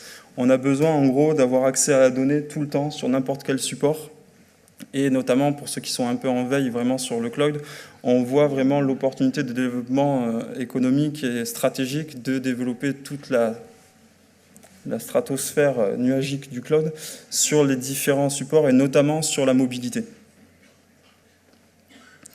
Donc aussi, questionnement, quand on m'a demandé de faire une intervention, c'était justement quand on commence à potasser un peu sur le cloud, ce que je vais vous présenter, est-ce que c'est réellement du cloud? Donc j'ouvre la question et je vous propose de me donner la réponse à la fin de mon intervention. Premier gros principe pour nous, c'est de rester connecté, absolument. On est tout le temps en déplacement, on a tous un ordinateur portable, on a tous une tablette, on a tous un smartphone. On est sur des systèmes d'exploitation différents, donc il faut des outils qui soient adaptés aux différents supports et aux différentes technologies qui peuvent les accueillir. On est aussi sur le BIOD, donc certains d'entre vous doivent connaître, Bring Your Own Device. C'est en gros, je viens bosser avec mes propres outils, notamment en termes des PC portables, c'est le PC de la structure, mais c'est aussi mon PC que j'utilise à titre personnel. Mon téléphone, c'est mon téléphone personnel qui sert aussi à mes communications professionnelles. Il n'y a que l'iPad que j'essaie de négocier pour si je m'en vais, mais je n'ai pas encore réussi. Mais sinon, c'est à la structure, mais on l'utilise aussi à cas professionnel et personnel. Deuxième grand principe, donc, sur se rester connecté, c'est avoir accès à cette donnée. Donc, on l'a vu, c'était donné par des petits pictos par Adèle au début. Il y a un nombre assez important de solutions existantes. Donc, nous, on a choisi Dropbox, que tout le monde ici doit connaître, voire utilise. Notamment avec le gros avantage que dessus, on peut tout mettre. Sans trop de limites, à part une limite, la capacité de stockage. Donc on est sur un format payant. La particularité, c'est qu'on a un compte pour toute l'équipe et on grappille par rapport aux formules que propose Dropbox, notamment par du parrainage, par des liens, par un peu d'interaction. On réussit à grappiller quelques gigaoctets de temps en temps.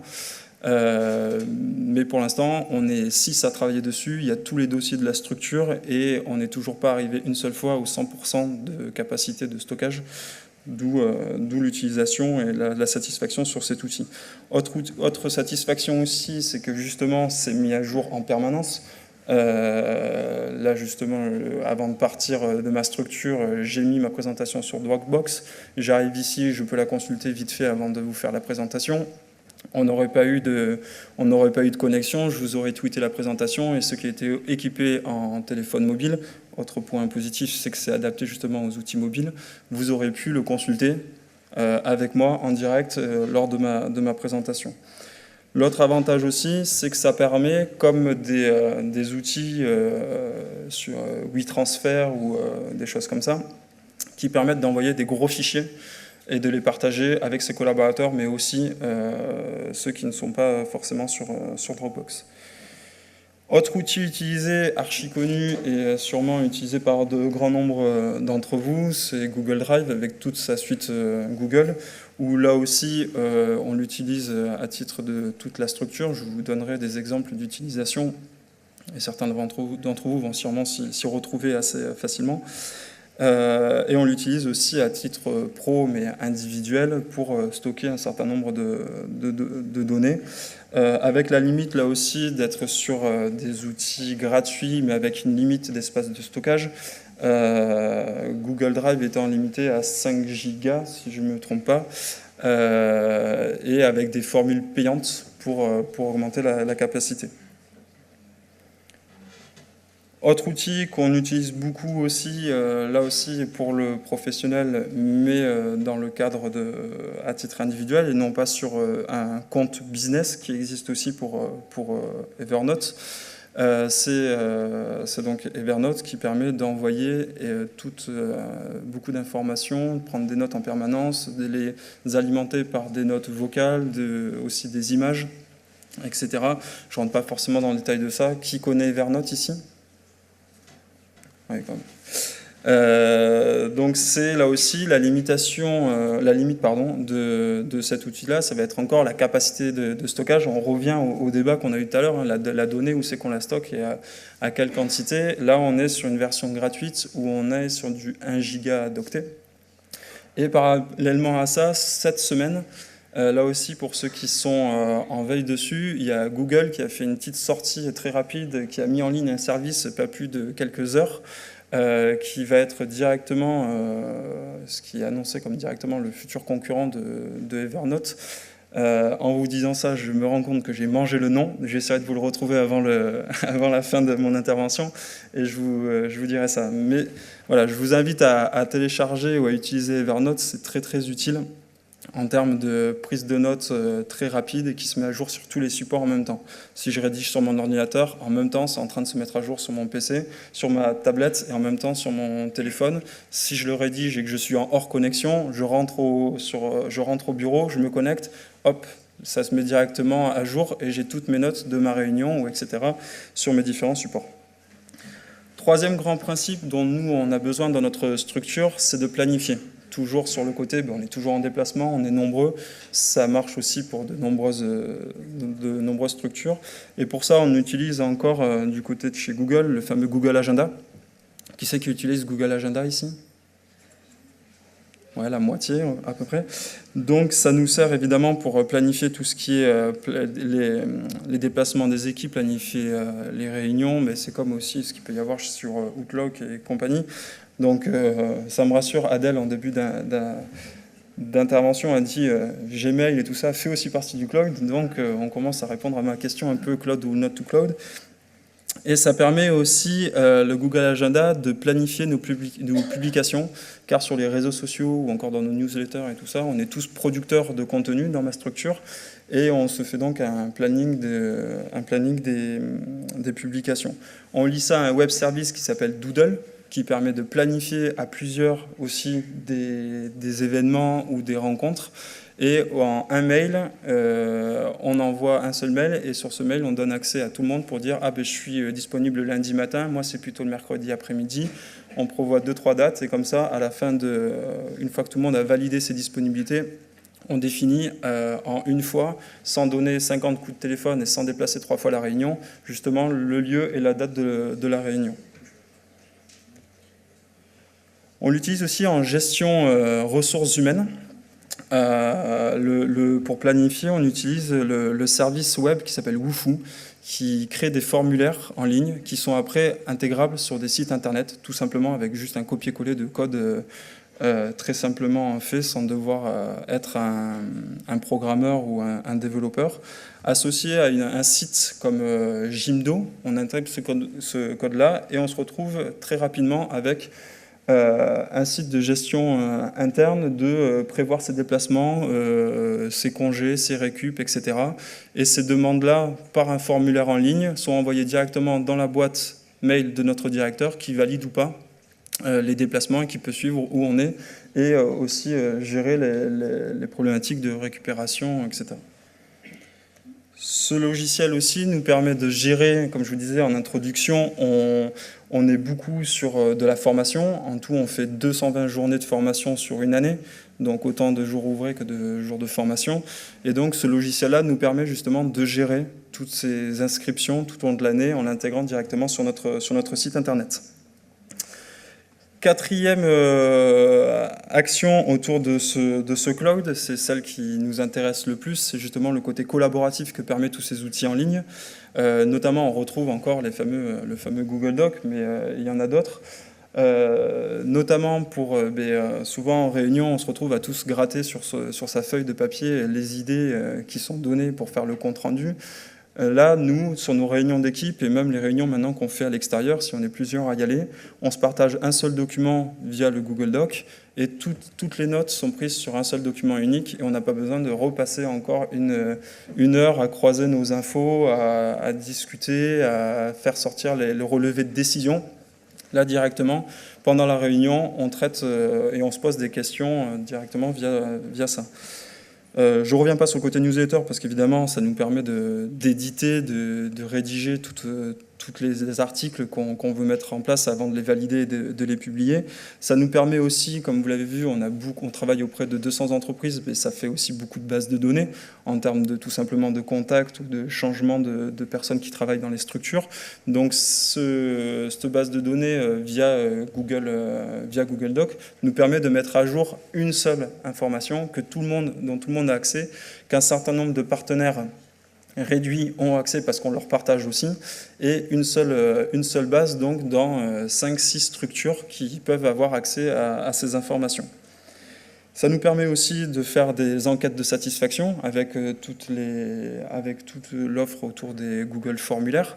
Alors je ne sais pas un peu vos typologies, mais vous êtes en train d'accompagner quelqu'un sur vos projets, vous voulez avoir une évaluation de cet accompagnement, mais voilà, ça permet de vous faire des formulaires. Comme Adèle tout à l'heure mettait un QR code pour poser des questions directement en ligne, c'est exactement le même système. Dans les offices de tourisme, ça leur permet aussi de gérer toute la question des inscriptions aux réservations événements. C'est tout bête, mais ça évite notamment d'avoir 50 coups de fil, de mettre à jour plusieurs fois des fiches, etc. Là, tout est à jour directement sur un seul document. Il suffit que là aussi, l'événement soit fait en collaboration avec différentes structures. Ça permet que tout le monde travaille sur un document unique et qu'on ne repasse pas encore du temps à essayer de traiter ces données, ces listings d'inscription. La grosse plus-value dans le tourisme également, c'est la question des disponibilités. Disponibilité des hébergements, qui est une grosse thématique dans le tourisme, de en gros quel hébergement est libre à tel moment. Mais ça permet, en faisant un partenariat justement avec les hébergeurs et les offices de tourisme, les hébergeurs d'eux-mêmes remplissent une fiche via un document qui est partagé et donnent la disponibilité. À ce moment-là, c'est pris, à ce moment-là, c'est pas pris, et tout ça remonte automatiquement sur le site internet de l'office de tourisme. Et du coup, un visiteur qui prépare ses vacances sait directement si telle structure, si tel hébergeur a des disponibilités ou pas à la période où il veut aller réserver son hébergement. Autre outil collaboratif, c'est les fameuses cartes avec l'exemple de MindMeister qui permet de travailler sur des plans d'action pour ceux qui qui travaillent sur l'arborescence de sites internet, qui travaillent sur les sites internet. C'est un outil très intéressant justement pour travailler sur les arborescences. Nous, on l'utilise aussi donc, pour les plans d'action, pour les suivis de projets, ou encore pour l'animation de réunions. Là aussi, le gros avantage, c'est que cet outil-là, comme tout à l'heure, on parlait de Google Agenda qui peut être lié à un autre web service qui était Doodle. Là, le web service qui est MindMeister, où on peut encore créer en collaboration, est directement lié aussi à toute la technologie et les services de Google Drive, comme une application liée au Google Formulaire, au Google Doc, etc. Ce qui permet encore là de travailler, de partager et de pouvoir diffuser l'information en temps réel. Un autre outil collaboratif, c'est PearlTwiz. Ceux qui font un peu de veille sur ça connaissent peut-être cet outil-là, où en gros, on crée une thématique, on crée un groupe de personnes qui sont intéressées par cette même thématique, et chacun ajoute des informations qu'ils rédigent eux-mêmes ou qu'ils ont trouvées sur Internet. Et comme ça fait une arborescence d'articles, de photos, de vidéos, de notes stratégiques, etc., autour de la thématique. Tout à l'heure, Christine citait un certain nombre de sites Internet qui donnaient des informations justement sur le cloud, avec la Direct, avec la CNIL, avec les réflexions sur l'ISO. On peut tout à fait imaginer une perle qui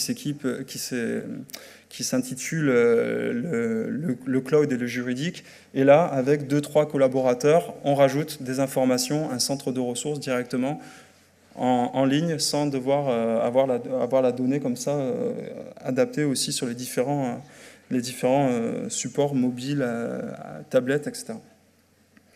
Le collaboratif aussi, il passe par le côté, le fameux Skype, les différentes réunions que nous, dans le déplacement, on ne peut pas se déplacer partout. Donc, avec le nouveau arrivé aussi, Google+, via les Hangouts, on fait un certain nombre de visioconférences collaboratives où on peut partager. Là, on aurait pu imaginer... je fais mon intervention depuis nos bureaux à Bordeaux avec ma petite tête dans une webcam là, en haut à droite, et je vous ai partagé exactement le même contenu que je fais défiler de la même manière sans m'être déplacé. Et là aussi, on est sur un certain nombre de services dans les nuages. Au niveau de la communication, cinquième grande action sur notre approche du cloud, c'est pouvoir stocker en ligne toutes les présentations qu'on peut faire lors de nos différentes formations, journées techniques ou accompagnements. Et pour ça, on utilise le web service qui s'appelle SlideShare, qui permet là aussi de stocker un nombre illimité de supports, qui permet de les partager, de donner son avis, de tweeter, de facebooker, etc., tout ce qu'on veut, Et là, je rejoins une analyse de nos intervenants précédents. C'est que ces web services, on n'est pas à l'abri qu'un jour ils disent « bon, ben voilà, vous en avez bien profité pendant 5 ans, et maintenant c'est payant ». Et c'est en ça où nous, on a justement un besoin de mettre à plat les différents web services qu'on utilise et voir sur ces risques de commercialisation des services qu'on utilise actuellement gratuits, de voir comment on pourrait les réorganiser sur des solutions intégrales et sur lesquelles on a la main en entier en termes de création, de stockage et de diffusion. Sur la communication, je passe assez rapidement, il y a aussi tous les web, les réseaux sociaux. Donc moi aussi, je suis un peu pragmatique, on passe à la caisse à un moment. Donc pour nous, passer à la caisse, ben, en gros, la solution Dropbox, elle nous coûte 99 € par an, pour n'avoir jamais utilisé encore tout le stockage disponible.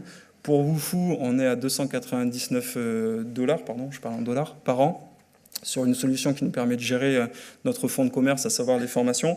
Et pour tout le reste, ben, c'est zéro. On utilise tout ça au quotidien, on le fait partager à un grand nombre de partenaires dans la structure. Et actuellement, ça nous coûte 0 € avec les risques qui restent à identifier. Donc ce cloud un peu que j'appelle de la bidouille, d'où mon illustration, il nous permet... Bon, je vous passe le commentaire que j'avais sur ça.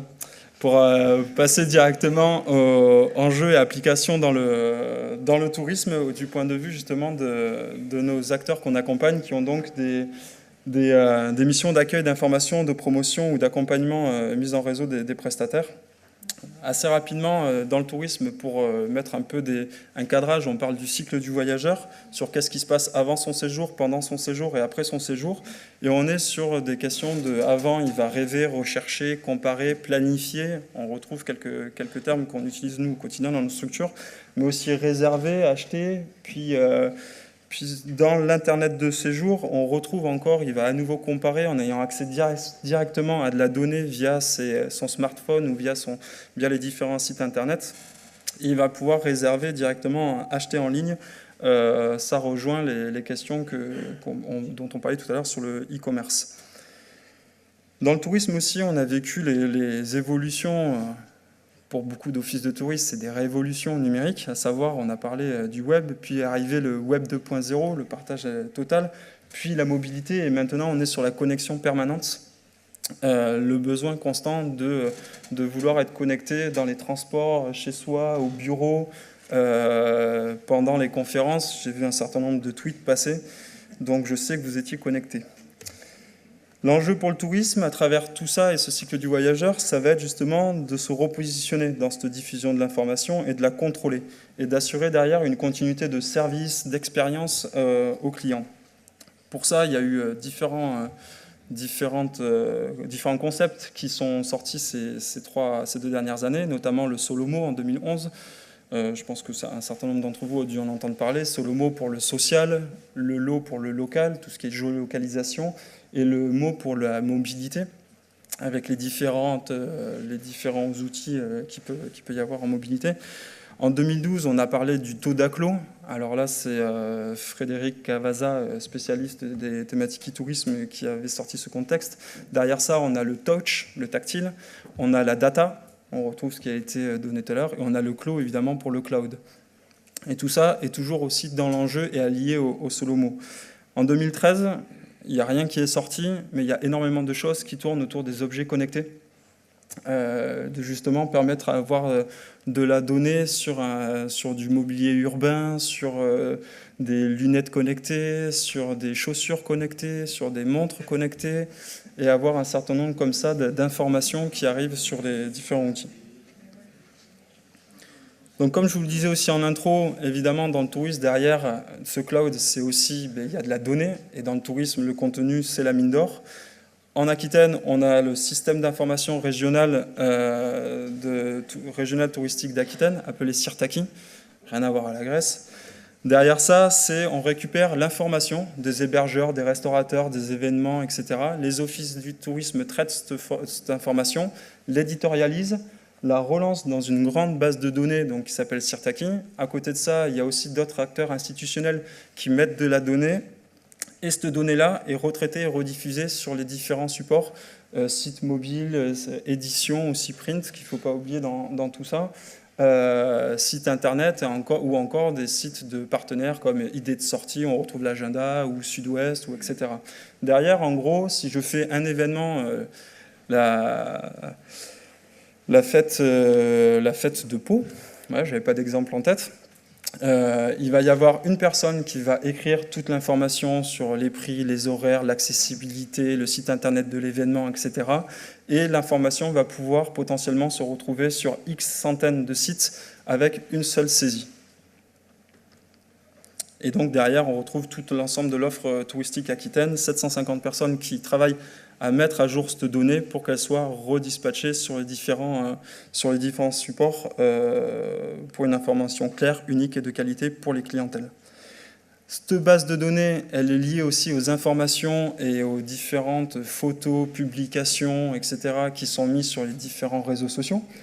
Et c'est ce combiné d'informations qui va permettre après d'être rediffusé par différents nouveaux outils auprès des touristes.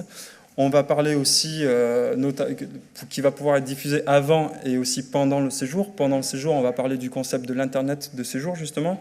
On va retrouver ces données sur du site web, sur de l'accueil numérique dans les offices de tourisme, mais aussi chez les prestataires, qu'on va retrouver sur du mobilier urbain. Pourquoi pas imaginer un arrêt de bus où il y a de la Wi-Fi, où il y a un écran qui donne de l'information touristique, qui s'autofinance par l'insertion de pubs d'un prestataire local. On va aussi retrouver tout ça sur de la communication papier ou de la solution mobile, et tout ça accessible évidemment grâce à une connexion, une couverture via les réseaux mobiles, mais aussi via le développement de la Wi-Fi, et notamment de la Wi-Fi dite territoriale, où on ne va pas s'arrêter juste je me connecte avec ici au Palais Beaumont avec le réseau Wi-Fi Beaumont et il faut que je trouve le code, mais je vais arriver à l'office de tourisme, on va me donner un login, on va me donner un mot de passe et je vais pouvoir me connecter à tous les hotspots Wi-Fi de tout le territoire pendant tout mon séjour. Et c'est dans ça où l'Internet de séjour et l'accès à cette donnée dans le cloud ou pas dans le cloud est encore plus facilité pour les clientèles, notamment étrangères. Donc 2-3 illustrations et j'en ai terminé. Notamment sur les écrans tactiles et les bornes, où on va retrouver cette information touristique à l'intérieur ou à l'extérieur justement des offices de tourisme, qui vont aussi, notamment pour la borne de 3 en bas à gauche, qui va aussi être un point d'accès Wi-Fi, où on va retrouver dessus le site internet ou l'application adaptée à la tablette. Je ne vous montrerai pas donc l'exemple de Puy-en-Velay. On va retrouver aussi les écrans à affichage dynamique ou chaînes aussi d'information, où on va retrouver sur un écran dans l'office ou chez un hébergeur une information qui sert au touriste pendant son séjour, à savoir tout simplement la météo, pourquoi pas les horaires de marée, pourquoi pas, si je suis dans une station de ski, en bas de chaque départ de téléski, le taux d'ouverture, où c'est que je suis exactement sur la station avec une carte qui passe, l'événement de la soirée à la station. On va retrouver, je vous parlais tout à l'heure des disponibilités, la gestion des disponibilités en ligne pour les hébergeurs. J'arrive, je suis un touriste d'affaires, je suis un businessman. J'arrive en centre-ville d'un village et je n'ai pas d'informations pour trouver un logement pour dormir pour la nuit. Je vais me retrouver à côté de l'office de tourisme en centre-ville avec un écran qui a vue sur l'extérieur et où sur cet écran on va justement faire défiler la gestion, les informations sur les hôtels qui proposent des soirées étapes et qui sont disponibles le soir même. Pourtant, j'ai l'information alors que l'office de tourisme est fermé. Et cette information est donnée automatiquement et gérée automatiquement justement par le système dans le nuage, géré au préalable. Voilà donc l'illustration de ce que je viens de vous dire. Et avec la possibilité d'aller jusqu'à une borne directement dehors où on peut avoir comme une cash machine et on règle directement à la borne son logement. Intérêt aussi, donc, je disais dans l'Internet de séjour, d'avoir la Wi-Fi partout. Illustration à La Réunion, où on a la Wi-Fi sur la plage. C'est tout bête, ça peut faire sourire, mais où c'est qu'on a le temps de tripoter son téléphone et d'envoyer une belle photo de Tech sur la plage, les doigts en éventail en train de siroter un cocktail? Ben, c'est exactement là. Et qu'est-ce que je vais en faire? Ben, je vais le publier sur les réseaux sociaux. Et ça, qu'est-ce que ça va faire? Ben, on va repartir sur mon cycle de voyageur. Ça va faire rêver mes amis. Et mes amis, ils vont peut-être du coup aller voir qu'est-ce qui se passe à La Réunion pour partir en vacances et à quel prix. Donc ils vont comparer et voir s'il y a d'autres photos, etc. L'intérêt derrière tout ça, c'est le côté, cette diffusion de l'information, comment on la transfère. Comment on transfère ce contenu aux visiteurs dans l'office ou à l'extérieur de l'office. On retrouve à ce moment-là le QR code qui permet justement d'avoir de la donnée transférée sur les outils mobiles sans qu'il soit palpable. On va avoir une réflexion aussi sur un certain nombre de tables tactiles où on peut programmer par exemple sa randonnée dans l'office de tourisme, mais une fois que je l'ai programmé, oui, c'était super ludique, mais comment je le récupère ça? Comment je le récupère sur mon téléphone et comment je peux partir en randonnée avec l'information? Ou sinon, on peut carrément le mettre avec la technologie NFC, que tout le monde connaît, mais que peu utilise, notamment avec les cartes de transport. C'est du transfert de données sans contact. Là, c'est l'exemple du City Pass de Marseille, où dedans, je vais à l'office, je suis en couple, je suis là pour un week-end romantique, donc déjà, je suis une clientèle segmentée. Je veux manger à tel endroit, je veux profiter d'une sortie en mer, je veux sûrement faire du shopping pour amener du souvenir. Et tout ça, via ce que j'ai donné comme information, toutes ces informations sont données dans la carte, et cette carte me sert un peu de carte de crédit, d'accès. J'ai accès aussi à tous les transports en commun de la ville pendant les 2 jours où je suis là, et j'ai des accès à des promotions 10-20% selon les partenaires et selon le type de clientèle que je suis. Voilà une autre façon de compiler la donnée dans un support qui est ça pour le tourisme. Et j'en ai fini. Merci beaucoup.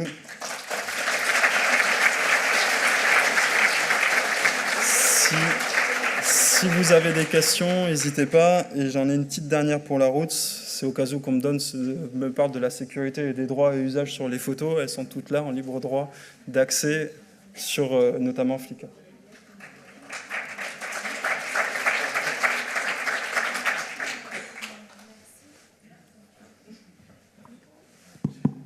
Oui, merci beaucoup. Merci beaucoup. On va pouvoir passer à quelques minutes de questions éventuellement. Est-ce qu'il y a des questions dans le public sur le sujet? Non, personne pour le moment.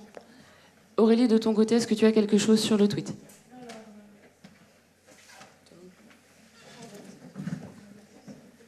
Oui, j'ai une question de Jean-François. La MOPA serait-elle moins efficace dans ses missions sans les services du cloud? Oui. Honnêtement, oui, on serait moins efficace car moins réactif. On passerait peut-être plus de temps à s'échanger un certain nombre de données, se mettre à jour. Là, directement, parce que notamment, on a besoin de s'accéder tout le temps à la donnée sur les divers supports. Les différentes solutions qu'on a là nous permettent d'être plus efficaces en temps, en réactivité. Je vous parlais tout à l'heure du cas où on est en réunion, notamment je vous en parlais pour les comptes rendus ou les relevés de décision. Je me mets dans un autre cas, je vais à une réunion, j'ai oublié mes documents ou le cahier des charges sur lequel je vais travailler avec l'équipe qui nous accueille pour un suivi de projet sur un site web ou toute autre chose.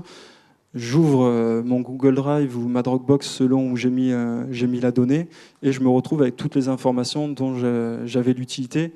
Et ma réunion peut très bien se passer comme ça. C'est un exemple tout bête, mais derrière, je n'ai pas imprimé tout un dossier, je ne vais pas à la réunion en étant stressé car je n'ai pas les informations. J'arrive et je suis réactif et efficace. Si ça répond à la question. Alors, je revenais aussi sur quelque chose, parce que j'ai eu la réponse sur Twitter. Le concurrent d'Evernote, c'est Google Keep. Est-ce qu'il n'y a toujours pas de questions dans la salle, éventuellement? Bon, ben, très bien, je pense qu'on va pouvoir... Ok, donc merci Jean-Baptiste. Donc je voulais simplement vous préciser ce soir que toute l'organisation de cette conférence s'est justement appuyée sur le cloud et on espère qu'elle vous aura donné toute satisfaction. Donc ce soir, nous avons la chance d'avoir parmi nous Valérie de Mangel. Donc je vais l'inviter à prendre la parole ce soir.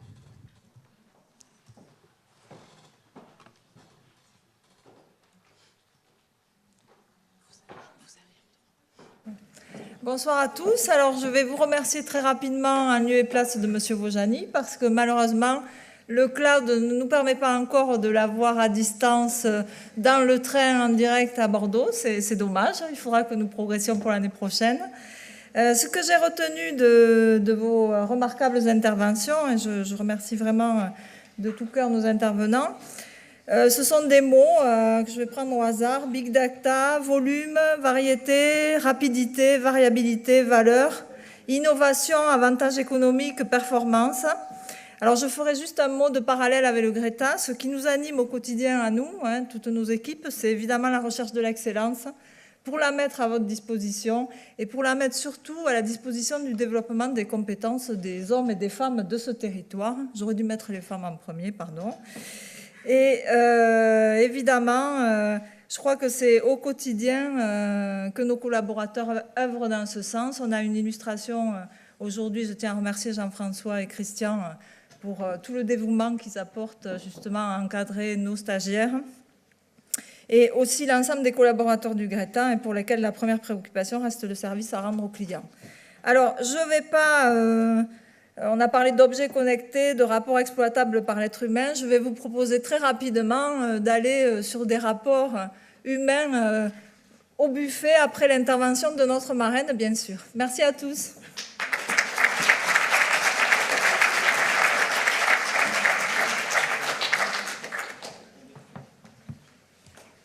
Donc notre marraine, Virginie Poeto. Bonsoir à tous. Donc, je suis très fière d'être la marraine de cette 18e promo. 18e, majorité. Et voilà, je suis très touchée parce que moi-même, j'étais ancienne élève au Greta. Donc, il y a maintenant 10 ans pratiquement, 10 ans. Et depuis, ma vie a quand même été beaucoup chamboulée. J'ai pas arrêté de travailler. Après, je travaillais encore beaucoup. Et donc, c'est grâce à cette formation, donc je remercie beaucoup les intervenants de l'époque. Et voilà, je suis fière des stagiaires quand je vois les jolis visuels qu'ils ont faits. Voilà, en tant que professeur de Photoshop dans cette formation, ça me fait plaisir. Donc voilà, actuellement, donc, je travaille à la société Simtic, agence de communication, et donc je suis co-gérante avec Frédéric Malater. Et on continue puisqu'on va encore embaucher une personne en avril. Donc voilà, il y a du travail, c'est des métiers qui marchent. Voilà, donc je vous souhaite de réussir à tous. Voilà. Merci. Merci.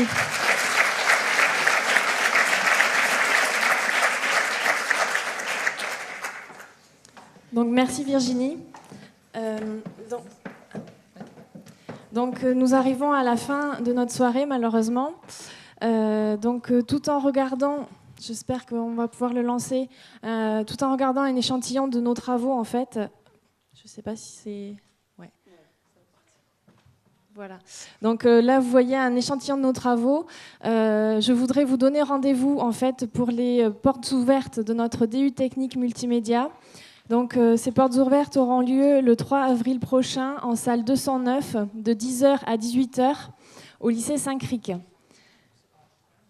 Et je voudrais aussi vous inviter à notre soirée parrainage où vous verrez d'autres productions de notre part qui aura lieu le 22 mai prochain à 18h30 en salle Radix au lycée Saint-Cric toujours.